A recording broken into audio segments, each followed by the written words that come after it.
Olá a todas e todos, meu nome é Paula Vermeste, eu sou professora de História da Arte da Unesp, do campus de Presidente Prudente, e este é o curso de extensão de Introdução à História da Arte que nós estamos realizando nesta quarentena. Eu peço aos amigos e amigas que estão assistindo os nossos vídeos que permaneçam em casa. Nós estamos enfrentando em alguns municípios nossos, talvez o pico da pandemia no Brasil, então, seguindo as recomendações da Organização Mundial de Saúde, este curso, essa iniciativa nossa tem a ver com o fique em casa, né? Permaneça em casa o maior tempo possível. Nós fizemos uma breve paradinha no nosso curso, mas nós estamos de volta e hoje o tema é uma das telas mais famosas da história da arte mundial, é uma dessas obras incontornáveis, não há quem não tenha visto ou já tenha ouvido falar sobre a Mona Lisa de Leonardo da Vinci. Voltamos a falar de Leonardo, ele foi o primeiro artista citado no nosso curso. Se você for atrás da nossa playlist, você vai descobrir que a primeira obra analisada no nosso curso foi a sua Santa Ceia. E hoje nós vamos falar da Mona Lisa, que está no Louvre, talvez seja a obra mais famosa do Museu do Louvre de Paris. Milhões de pessoas vão visitá-la todos os anos, não sei nem dizer, quantificar para vocês, mas enfim, multidões e multidões vão visitá-la. E algumas pessoas ficam até um pouco decepcionadas por causa da multidão na frente e porque é uma tela de pequeno formato. Vocês vejam aqui, 77 por 55 por 53 centímetros, não é uma tela muito grande. E é uma tela que tem uma história curiosa, mas antes da gente falar sobre essa história da tela, eu gostaria de falar algumas coisas sobre retratística. A arte do retrato. Nós temos alguns tipos de pinturas.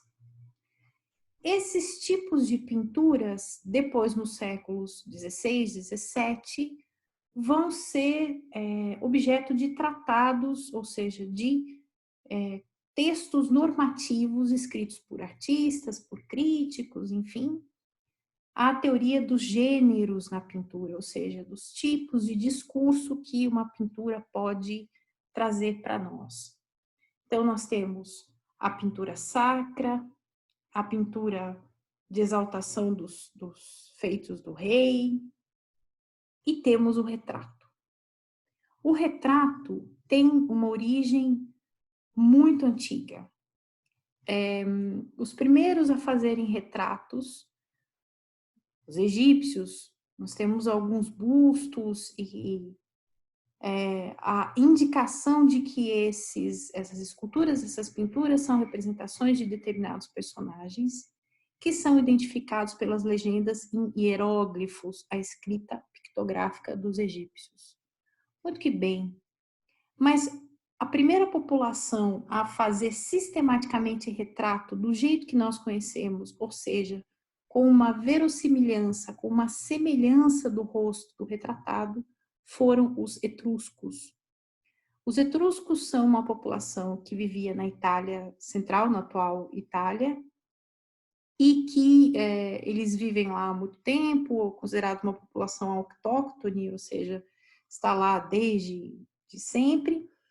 E os etruscos faziam, a partir de máscaras mortuárias, ou seja, a pessoa falecida, ao rosto da pessoa falecida era aplicado gesso, e essa máscara mortuária servia de modelo para bustos em bronze que eram colocados nos túmulos.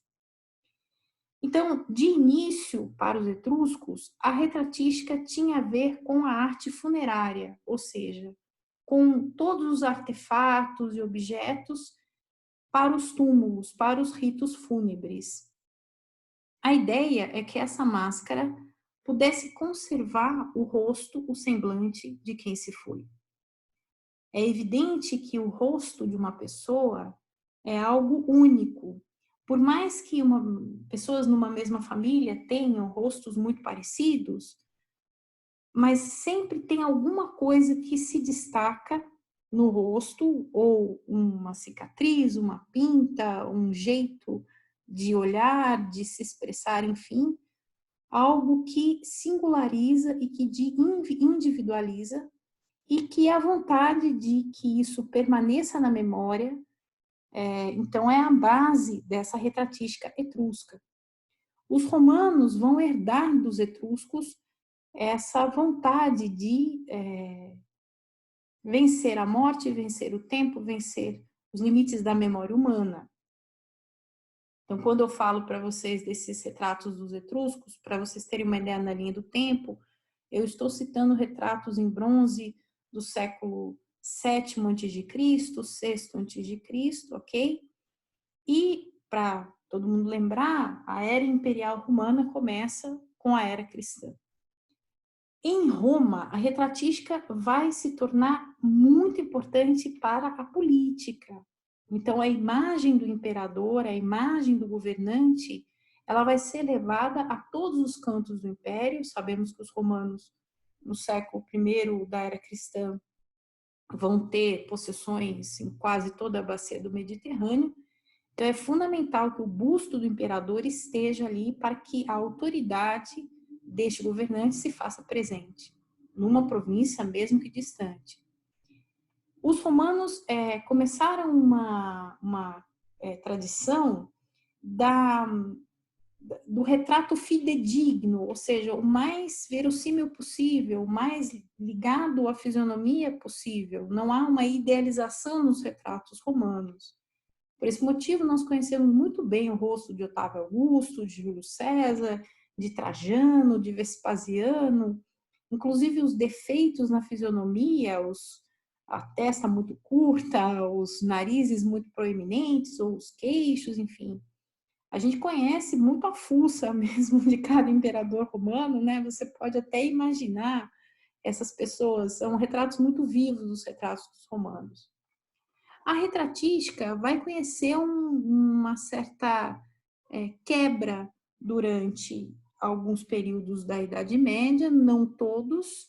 Existem retratos que são feitos, mas a retratística ela volta muito forte no Renascimento, e aqui a gente entra em Leonardo.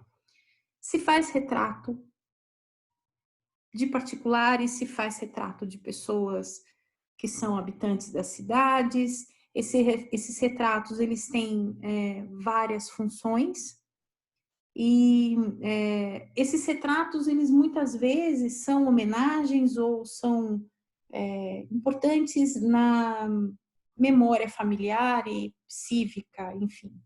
No caso florentino, especificamente falando, que é a cidade onde Leonardo se forma e vive, os florentinos, eles têm um gosto pelo retrato, tem um gosto pelo retrato fidedigno, ou seja, verossímil.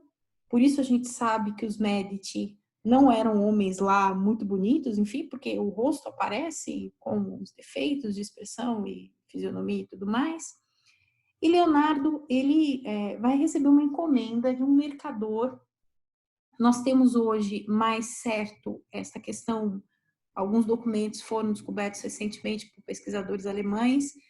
Francesco del Giocondo, que era um mercador florentino, encomenda a Leonardo um retrato de sua esposa. No linguajar da época, então, Mona Lisa é a Dona Lisa, a senhora Lisa, Lisa Gherardini, que havia esposado Francesco del Giocondo alguns anos antes. Esses documentos que foram encontrados pelos pesquisadores da Universidade de Heidelberg em 2008 atestam que Lisa Gherardini havia dado à luz recentemente. Então, pode ser que esse retrato seja uma homenagem de seu marido por conta da maternidade recente. Alguns pesquisadores também falam a respeito dessa questão da maternidade recente por conta do véu que ela porta. De qualquer forma, existe um mistério em relação à Mona Lisa, Giorgio Vasari, que era artista, pintor e arquiteto, e em 1550 ele publica As Vidas dos Mais Excelentes Pintores e Arquitetos, nós já citamos esse autor aqui no nosso curso. Ele diz na biografia de Leonardo que alguma coisa aconteceu que esse retrato não foi entregue pelo artista para Francesco del Giocondo, para a pessoa que o encomendou. Isso é uma coisa muito curiosa. E por que o Vasari sabe disso? Porque Leonardo irá migrar para a França no final de sua vida, ele vai se colocar a serviço do rei Francisco da França, ele vai falecer na França. Inclusive, Leonardo está sepultado no castelo de Amboise, no Vale do Loire. Então, Leonardo leva para a França vários dos objetos que ele criou, os seus cadernos, desenhos, enfim, seus pertences, e entre esses pertences está este retrato. Então, por algum motivo que nós não sabemos, Vasari também não consegue nos informar, entre os pertences de Leonardo na França, quando o artista falece, está este retrato. Por esse motivo, este retrato entrará na coleção dos reis da França. Ele estará no Palácio do Louvre, que é o palácio urbano dos reis da França. Só fazer um parênteses, a França é uma monarquia desde o século VIII. Essa monarquia surge da separação do Império de Carlos Magno, do Império Romano Germânico. A princípio, alguns descendentes de Carlos Magno serão a primeira dinastia dos reis da França, depois surgirá uma outra dinastia, e essas dinastias todas, elas estarão sediadas no Louvre, nesse maciço de construções nas margens do Sena. Esse palácio ele vai ser reformulado muito ao longo dos séculos. No caso de Leonardo, ele conhece a dinastia dos Valois. Os Valois serão reis que vão remodelar não só o Louvre, mas construirão o complexo do Palácio de Fontainebleau, que é uma parte importante da corte.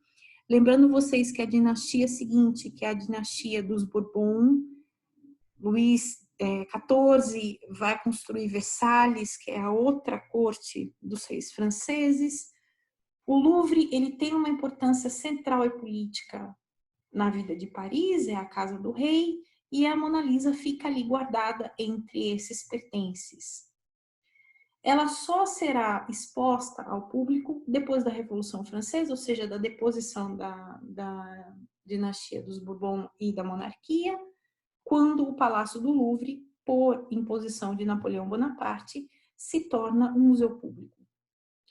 Quando, então, a Mona Lisa ela vem a público, ela se torna extremamente popular. Ao longo do século XIX, alguns historiadores vão escrever sobre a Mona Lisa. Jacob Burckhardt, que é o autor da Cultura do Renascimento na Itália, que é um dos patriarcas da história da arte, também já citei ele aqui no nosso curso, 1860. Ele vai fazer algumas considerações sobre esse retrato. Esse retrato ele vai figurar nos catálogos do Louvre ao longo dos séculos. E o que se diz desse retrato do ponto de vista técnico?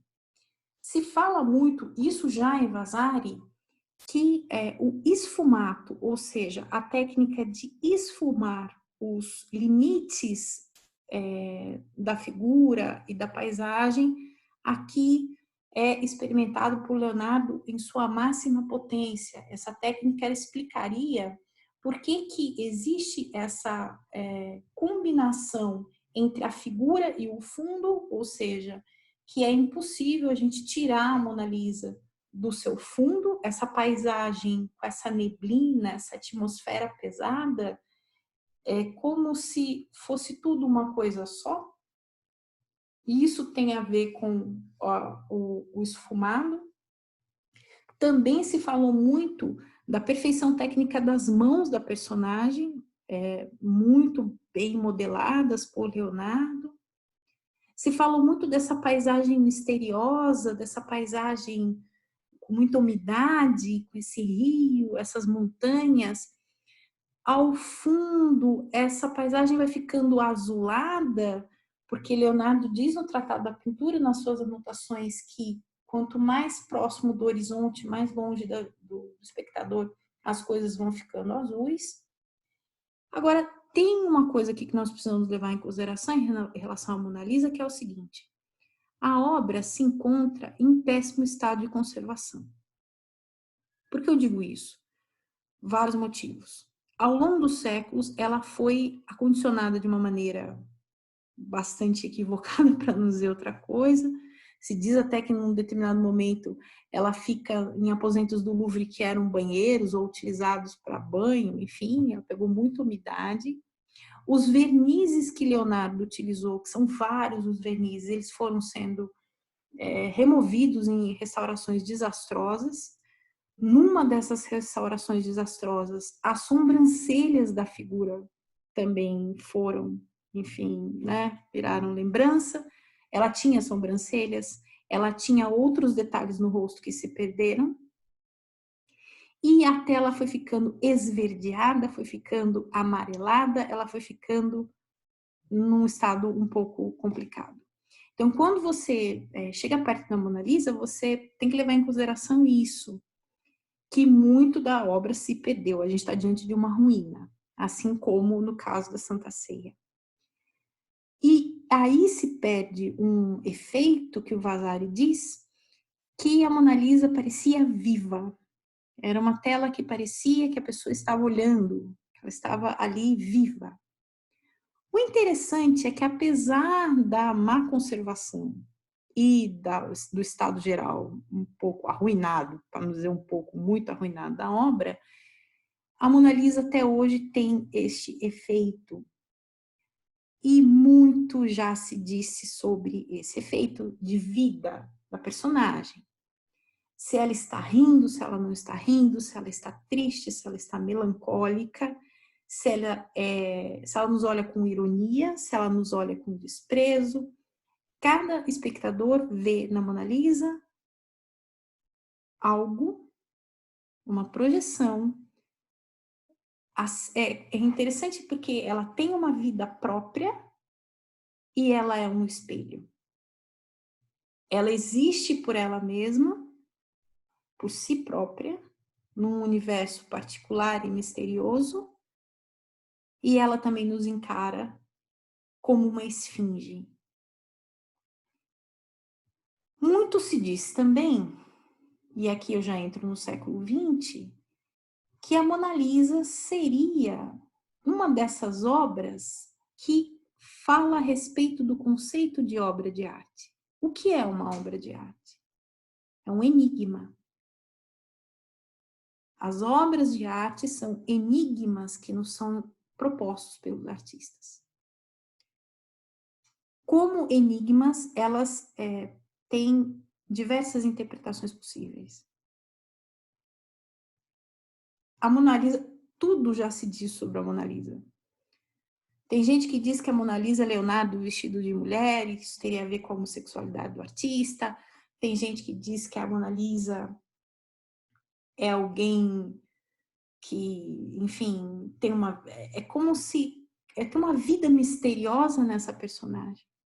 Mais do que a esposa de um mercador florentino, a Mona Lisa virou a Mona Lisa. Ou seja, ultrapassou os limites do retrato, a obra ultrapassou os limites do que ela significava.